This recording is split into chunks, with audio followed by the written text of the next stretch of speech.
अस्सलामुअलैकुम। मैं शमशेर जोशी सांगला हिल पाकिस्तान से।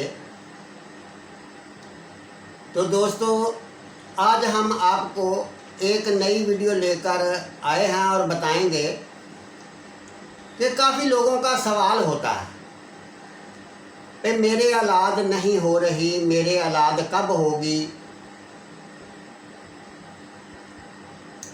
और कुछ बहुत सारे लोग जो कि सीख रहे हैं उनको भी इस चीज़ की मालूमात होती है कि कोई ऐसी चीज़ मिले कि मुझे ये पता चल सके कि औलाद कब होगी। तो आज इसलिए ही वीडियो लेके आए हैं भाई, औलाद कब होगी। जब पांचवें घर के मालिक की दिशा अंतर दिशा चलेगी। ये कुंडली के 12 घर होते हैं, पहला, दूसरा, तीसरा, चौथा, पांचवा। तो ये जो कुंडली में खाना नंबर 1 लिखा हुआ है, इसका मतलब ये नहीं कि इसका मतलब ये है कि यहाँ कुछ भी लिखा हो, जैसे 11 नंबर लिखा हो, 9 नंबर लिखा हो, 8 नंबर लिखा हो, तो इसको आपने खाना नंबर 1 ही मानना है। इसमें अगर खाना नंबर 8 लिखा है तो फिर भी 1, अगर खाना नंबर 11 या खाना नंबर 4 कुछ भी लिखा हो, इसको खाना नंबर 1 ही माना जाएगा। तो खाना नंबर 1 से जब हम गिनेंगे तो 1 2 3 4 5, पांचवें खाने में आपका कोई भी स्टार आ सकता है। तो जब पांचवें घर का जो मालिक स्यारा होगा उसकी दिशा या अंतर दिशा चलेगी तो औलाद होगी। या गोचर में जब पांचवें घर का मालिक पांचवें घर में होगा या आएगा तो उस वक़्त भी औलाद होने के चांस होते हैं। दूसरा पॉइंट ये है कि जब स्यारा मुश्तरी पांचवें घर को देखे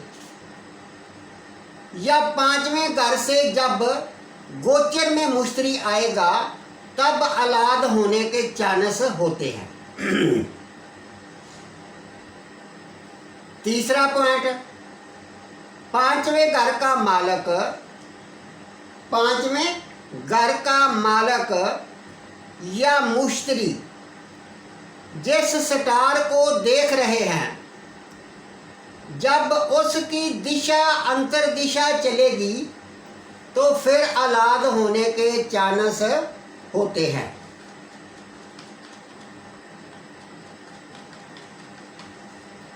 तो इसी तरह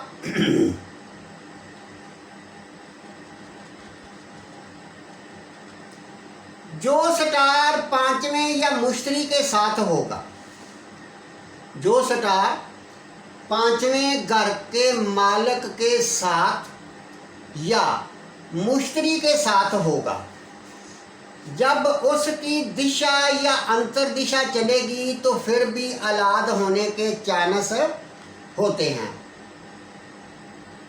फिर जो स्टार पांचवें घर में हो या जो स्टार पांचवें घर में बैठा हो या जो पांचवें घर के मालिक या मुश्तरी की दिशा में अंतर दिशा में औलाद होने के चांस होते हैं। तो इसी तरह कुंडली के पांचवें घर का मालिक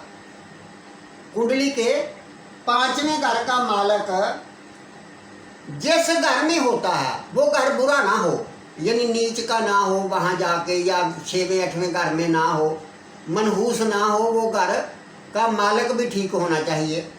जैसे कि कुंडली के पांचवें घर का मालिक 7वें में है, 10वें में, 9वें में, पहले में, चौथे में या दूसरे या किसी घर में है, तो जब उसकी दिशा या अंतर दिशा चलेगी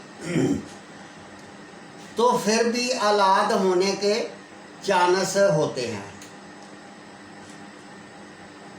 तो इसी तरह दोस्तों इन चीज़ों को आप मद्देनज़र रख के ये अंदाज़ा लगा सकते हैं कि औलाद होगी, कब होगी, किस तरह होगी। तो ये सारे पॉइंट मैंने आपको बताए हैं। इन पॉइंटों को मद्देनज़र रखकर आप ये देख सकते हैं कि औलाद कब होगी। तो इसके साथ ही दोस्तों इजाज़त चाहता हूँ, अगली वीडियो लेकर फिर हाज़िर होऊंगा। अल्लाह हाफ़िज़।